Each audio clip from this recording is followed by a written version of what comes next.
എല്ലാവർക്കും വിനീത നമസ്കാരം. ശ്രീമദ് ഭാഗവതം ദശമസ്കന്ധം അധ്യായം 86 ശ്ലോകം 41 മുതൽ 48 വരെ 8 ശ്ലോകങ്ങൾ. ജനക മഹാരാജാവിനെ പോലെ തന്നെ ശ്രുതദേവനും ഭഗവാൻ അങ്ങോട്ട് വന്നപ്പോൾ ഉണ്ടായ ഒരു സന്തോഷം, ആനന്ദം കൊണ്ട് മനസ്സങ്ങോട്ട് നിറഞ്ഞു. നൃത്തം ചെയ്യാൻ തുടങ്ങിയെന്നാ പറഞ്ഞ അദ്ദേഹം. എന്റെ ജന്മം സഫലമായി, ഞാൻ കൃതാർത്ഥന, എനിക്കിനി ഒന്നും വേണ്ട എന്ന് പറഞ്ഞിട്ട് ഇതാ ഭഗവാന്റെ പാദങ്ങള് കഴുകി ശിരസിൽ തളിച്ച് സംതൃപ്തനായിട്ട് ഭഗവാന്റെ പാദം അദ്ദേഹം മഹാരാജാവ് ചെയ്ത പോലെ തന്നെ പാദം അടിയിലെടുത്തു വെച്ച് ഭഗവാനെ സ്തുതിക്കണു. ഓം നമോ ഭഗവതേ വാസുദേവായ. ഓം നമോ ഭഗവതേ വാസുദേവായ. ഓം നമോ ഭഗവതേ വാസുദേവായ. ശ്ലോകം 41. ഫലാർഹണോ ചീര ശിവാമൃതാംബുഭി മൃദാ സുരഭ്യാ തുളസീ കുശാംബുജൈ ആരാധയാമാസ യഥോപപന്നയാ സപര്യയാ സത്വവിവർദ്ധനാന്ധസ.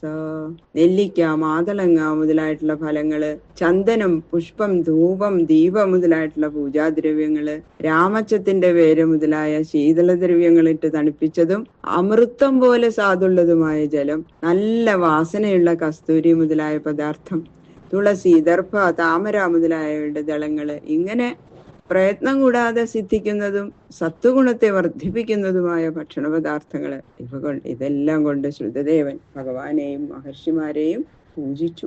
സതർക്കയാമാസ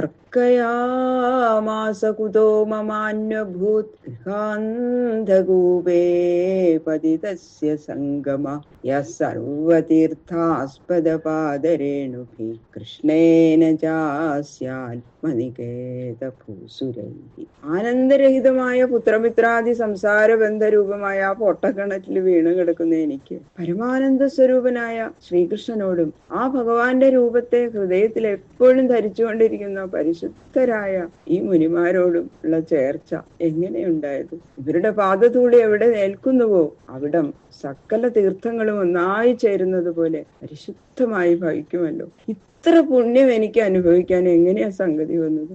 ശ്രുതദേവൻ ഇങ്ങനെ ആലോചിക്കുകയാണ്. സൂപവിഷ്ടാൻ കൃതാദിത്യാൻ ശ്രുതദേവ ഉപസ്ഥിത സഭാര്യ സ്വജനാപത്യ ഉവാചാംഗ്ര്യഭിമർശന.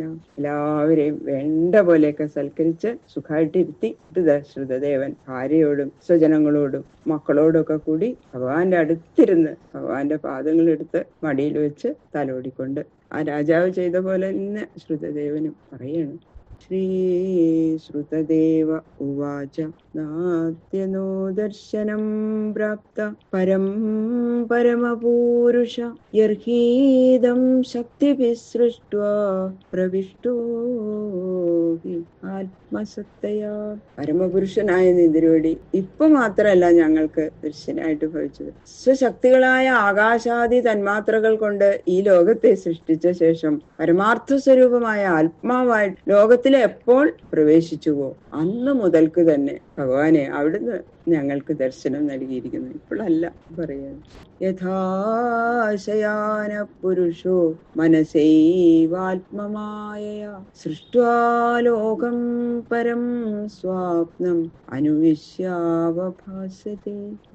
മായ കൊണ്ട് ഭഗവാൻ ലോകത്തെ സൃഷ്ടിച്ച് അതിൽ ആത്മാവായിട്ട് പ്രവേശിച്ചതിനെ, അവിദ്യ കൊണ്ട് ജീവസൃഷ്ടമായ സ്വപ്നത്തെയും അതിൽ ജീവൻ പ്രവേശിച്ചതിനെയൊക്കെ ഉദാഹരണമായിട്ട് പറയാണ്. ഉറങ്ങിക്കിടക്കുന്ന പുരുഷൻ ആത്മാവിന്റെ മായാശക്തിയുടെ സ്വരൂപമായ മനസ്സിനാൽ സൃഷ്ടിക്കപ്പെട്ട സ്വപ്ന പദാർത്ഥങ്ങളിൽ പ്രവേശിച്ചിട്ട് സ്വദേഹമായും സ്വപ്ന പദാർത്ഥങ്ങളായും അത് രണ്ടിലും വിളങ്ങുന്ന ചേതനമായും എങ്ങനെ പ്രകാശിക്കുന്നുവോ അതുപോലെ ഭഗവാന് അവിടുന്ന് അങ്ങയുടെ ശക്തിയാൽ സൃഷ്ടിക്കപ്പെട്ട ഈ ലോകത്തിലെ പദാർത്ഥങ്ങളായും അവയുടെ അന്തർഗതമായിരിക്കുന്ന ചൈതന്യമായും വിളങ്ങുന്നു. ശൃണ്വതാം ഗദതാം ശശ്വതാർച്ചതാം ത്വാഭിവന്ദതാം നൃണാം സംവദതാം അന്തർഹൃദി ഭാസി അമലാത്മനാം. ഭഗവാനെ, അവിടുത്തെ കഥകൾ കേൾക്കുന്നവരും കീർത്തിക്കുന്നവരും നിന്തിരുവടിയെ വന്ദിക്കുന്നവരും എപ്പോഴും പൂജിക്കുന്നവരും അന്യോന്യം നിന്തിരുവടിയുടെ തത്വത്തെ പറഞ്ഞു ബോധിപ്പിക്കുന്നവരും നിർമ്മലന്മാരുമായ ജനങ്ങളുടെ ഹൃദയത്തില് അവിടുന്ന് പ്രകാശിക്കുന്നു. അങ്ങനെയുള്ളവർ കൂടി അങ്ങയെ ഉൾക്കമലത്തിൽ ജ്ഞാനദൃഷ്ടിയാൽ കാണുന്നതേയുള്ളൂ. എന്റെ ഭാഗ്യം നോക്കൂ. ഞാനാകട്ടെ നിന്തിരുവടിയെ ഈ മാംസേക്ഷണങ്ങൾ കൊണ്ട്, എന്റെ ഈ കണ്ണുകൾ കൊണ്ട് ഇങ്ങനെ കാണുന്നുവല്ലോ. എന്തൊരു ഭാഗ്യം! ഞങ്ങളുടെ ഭാഗ്യാതിശയം എന്ന് പറയണം.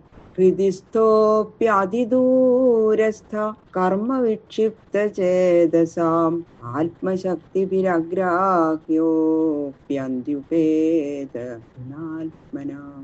എല്ലാവരുടെയും ഹൃദയത്തിൽ ഇരിക്കുന്നുണ്ടെങ്കിൽ എന്തുകൊണ്ടാ ചിലർക്ക് മാത്രം ഹൃദയത്തിൽ സ്ഫുരിക്കുന്നതായിട്ട് അനുഭവപ്പെടുന്നത്, മറ്റു ചിലർക്ക് ആ അനുഭവം ഇല്ലാതെ ഇരിക്കണത് എന്നൊന്നും സംശയിക്കേണ്ടെന്ന് പറയണം. ബഹുവിധ കർമ്മങ്ങൾ നിമിത്തം അങ്ങുമിങ്ങും അലയുന്ന മനസ്സോടുകൂടി ഇരിക്കുന്നവർക്ക് ഹൃദിസ്ഥനാണ് എങ്കിലും ദൂരസ്ഥൻ എന്ന പോലെ നിന്തിരുവടി സ്ഫുരിക്കുന്നില്ല.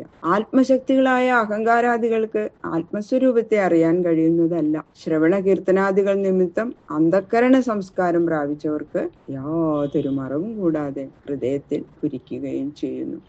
നമോസ്തുതേ അധ്യാത്മവിദാംബരാത്മനെ അനാത്മനെ സ്വാത്മവിഭക്തമൃത്യവേ സകാരണാകാരണലിംഗമീയുഷേ സ്വമായയാ സംവൃതരുദ്ധദൃഷ്ടയേ.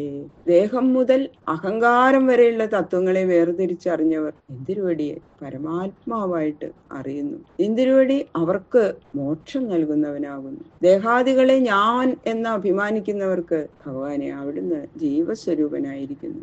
അവർക്ക് ബന്ധം നിന്തിരുവടി നൽകുന്നു. ദേഹാദി സംബന്ധമില്ലാത്ത പരമാത്മാവായി നിന്തിരുവടിയെ അവരറിയാത്തത് കൊണ്ട് സുഖദുഃഖാദികൾ അനുഭവിക്കുന്ന ജീവനായിട്ട് മാത്രമേ അവര് അറിയുന്നുള്ളൂ. അത് നിമിത്തം അവര് ബദ്ധരായിട്ട് ഭവിക്കുന്നു.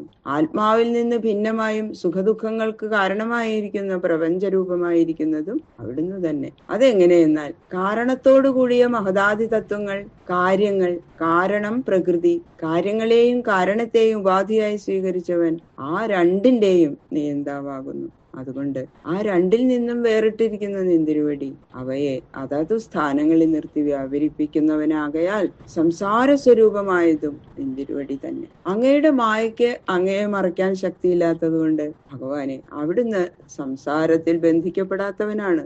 അങ്ങയുടെ മായയാൽ മറയ്ക്കപ്പെട്ട ജ്ഞാനശക്തിയോടുകൂടിയ സാമാന്യന്മാർക്ക് അറിയപ്പെടാൻ സാധിക്കാത്തവനാകയാൽ നിന്തിരുവടി ഉഭയലിംഗത്തെ ധരിച്ചവനാണ്. അതാണ് അതിന്റെ അർത്ഥം. ഇപ്രകാരം ഇരിക്കുന്ന ബ്രഹ്മസ്വരൂപനായ അങ്ങേക്കായിക്കൊണ്ട് നമസ്കാരം. ബാക്കിയുള്ള ശ്ലോകങ്ങൾ നാളെ നോക്കാം. സർവത്ര ഗോവിന്ദ നാമ സങ്കീർത്തനം ഗോവിന്ദ ഗോവിന്ദ.